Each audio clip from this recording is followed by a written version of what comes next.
À l'entame de mon propos, je voudrais rendre grâce à Allah, le clément, le très miséricordieux, pour m'avoir permis d'exercer pendant les 18 derniers mois les fonctions de directeur général du Fonds d'entretien routier autonome que le président de la République, chef de l'État, son Excellence M. Macky Sall, avait bien voulu me confier le 12 octobre 2022. J'ai saisi encore cette occasion pour lui renouveler et témoigner toute ma reconnaissance et ma gratitude, qui vont aussi à l'endroit du ministre Amadou Mansour Faye. En effet, depuis 2013, il y a 11 ans, j'ai eu l'opportunité et le privilège de servir pleinement, avec responsabilité et en toute humilité, mes communautés, ma ville et mon pays, à travers la délégation générale à la protection sociale et à la solidarité nationale, le Centre régional des œuvres universitaires de Saint-Louis et le Fonds d'entretien routier autonome. Je voudrais également adresser mes sincères félicitations et vœux de réussite au nouveau président de la République, chef de l'État, son Excellence M. Bassirou Diomaye Diakhar Faye, au Premier ministre M. Ousmane Sonko et à l'ensemble du gouvernement. Je voudrais ensuite adresser mes chaleureux remerciements et toute ma reconnaissance à M. Papsong Diop, président du conseil d'administration du FERA, et à l'ensemble des administrateurs pour leur appui, accompagnement et professionnalisme dans l'exercice de leurs attributions. À mes valeureux collaborateurs et collègues sans l'engagement desquels, parfois à des prix forts, il me serait certainement difficile d'accomplir cette mission et d'enregistrer, en termes de résultats, des réalisations qui, de mon avis, sont appréciables. À mes parents et épouses, ma famille, mes amis, aux PIFIS pour les sacrifices consentis et l'accompagnement que chacun de vous a pu me témoigner. Je profite de cette occasion pour rendre un hommage mérité à mes illustres prédécesseurs, directeurs généraux, car cela ne fait aucun doute que ce sont nos efforts individuels et collectifs qui ont contribué à porter le FERA au niveau auquel il se trouve aujourd'hui. Je félicite la nouvelle directrice générale, Mme Soukaine Diop Pham, ingénieure en bâtiment et travaux publics, et lui souhaite bonne chance dans la conduite de ses nouvelles fonctions. Madame, au regard de votre profil, ainsi que de votre riche carrière dans le secteur et le professionnalisme que je sais des collaborateurs ici présents, j'ai la conviction que ces exigences seront à votre portée. Aussi, tout en vous assurant mon entière disponibilité pour tout besoin de conseil, d'accompagnement, je voudrais une fois encore vous souhaiter plein succès dans votre nouvelle mission et vous exhorter à faire de l'écoute et du dialogue votre cheval de bataille. À de pareilles situations, nous avons la tradition d'exposer certaines de nos réalisations et d'esquisser certains défis que la structure doit faire face.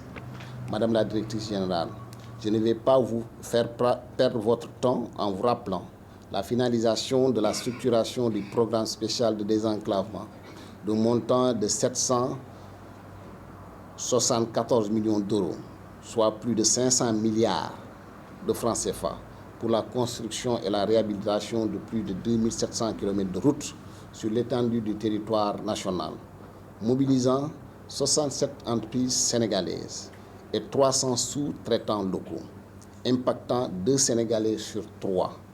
À terme, plus de 50 000 emplois générés, avec 11 millions d'habitants impactés. Le financement des activités de cantonnage et de développement des routes non classées, à travers 504 conventions de financement signées avec les collectivités territoriales pour un montant global de 25 milliards de francs CFA, ce qui a permis aux collectivités territoriales de recruter 25 570 jeunes et femmes dans le cadre du programme Xëyu Ndaw yi. Le financement des travaux sur un linéaire de 532,7 km sur le réseau routier non classé de 105 collectivités territoriales à hauteur de 43 milliards 394 millions de nos francs, dont 23 milliards 336 pour l'exercice budgétaire en cours. Le lancement des travaux de mise à jour du plan stratégique de développement et du contrat de performance du FERA, le lancement des travaux de diagnostic organisationnel et ressources humaines du FERA, et j'en passe. Mesdames et messieurs, je n'ai pas la prétention d'avoir tout réussi. J'estime juste avoir accompli ma part de mission, car même si ces résultats obtenus peuvent sembler fort appréciables, il y a lieu de reconnaître en toute humilité que beaucoup reste à faire. En effet, les défis restent entiers. Pour la mobilisation de la taxe d'usage de la route, qui est la principale ressource du FERA, la mobilisation de 14 autres ressources nouvellement attribuées au FERA, le financement du programme d'entretien routier annuel PERA, qui souffre depuis plus de 2 années d'une absence de financement, le recalibrage du programme Xëyu mis en œuvre par le FERA à défaut d'une dotation financière suffisante. Et j'en passe. Il ne s'agit pas pour moi, aujourd'hui, de faire le bilan de notre passage à la tête du FERA. Je l'avoue, je ne peux pas. D'ailleurs, pour qui et quelle prétention devrais-je le faire? D'autant plus que les défis étaient les miens, les actions les nôtres et les résultats surtout les vôtres. Chers collaborateurs, je voudrais vous inviter à demeurer mobilisés autour de la nouvelle directrice générale avec les mêmes engagements et rigueur, comme vous avez toujours su le faire, afin de continuer à relever votre part de défis. Je tiens également à remercier de façon ressentie chacun d'entre vous pour les bons moments que nous avons partagés. Cela a été gratifiant pour moi de travailler avec vous et d'avoir pu m'enrichir de vos expériences. Que chacun provoque sa propre chance par le travail. À vous tous qui avez bien voulu rehausser cette cérémonie de votre présence avec une mention spéciale au PUFIS et ma chère et tendre maman, je vous dis tout simplement merci. Dieu bénisse le Fonds d'entretien routier autonome, le Sénégal et les Sénégalais. Amen. Permettez-moi tout d'abord de rendre grâce au Tout-Puissant qui a permis ce cheminement.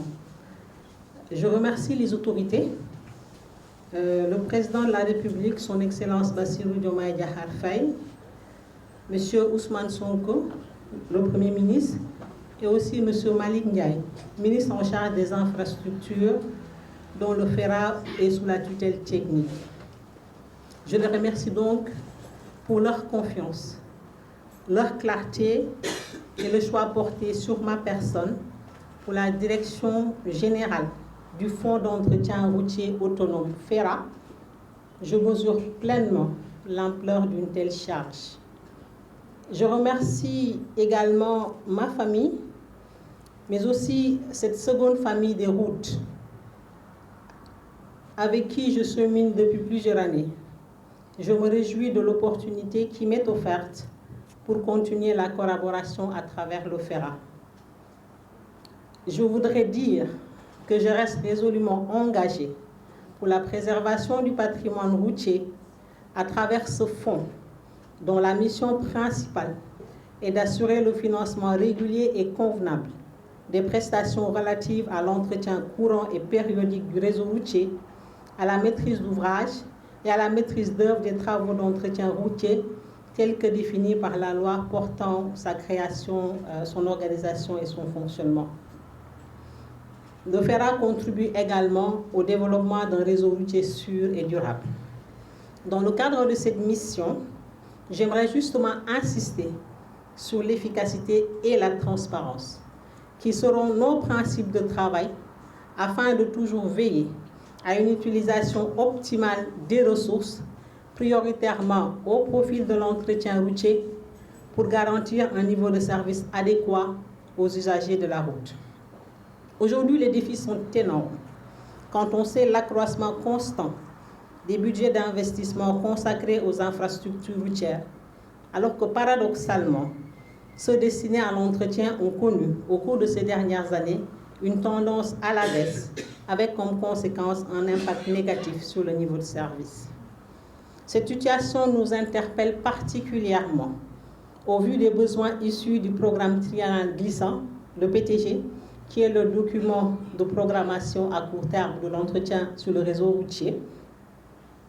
Donc le PTG, sur la période 2023-2025, évalue ses besoins à plus de 1 200 milliards. Il s'y ajoute une dette aux entreprises qui s'accumule et un service de la dette de plus en plus pesant. Vous conviendrez avec moi que les enjeux sont énormes. Il est donc urgent de mener des actions fortes pour conserver les acquis importants du Sénégal sur son réseau routier, qui assure plus de 90% des déplacements des personnes et des biens. Notre conviction est que la question du financement de l'entretien routier ne peut être résolue qu'avec la garantie de ressources suffisantes, stables, corrélées à une gestion optimale à laquelle nous appellent les orientations qui reposent sur le Jubal Jubanti. C'est à cela que j'appelle l'équipe du FERA, mais aussi tous les acteurs en charge de la mise en œuvre, principalement l'AGEROUTE. J'aimerais dire qu'il ne s'agit pas simplement de relever le défi, mais d'y arriver de la meilleure des manières. Nous sommes convaincus que seul un travail rigoureux et constant nous y mènera. Merci.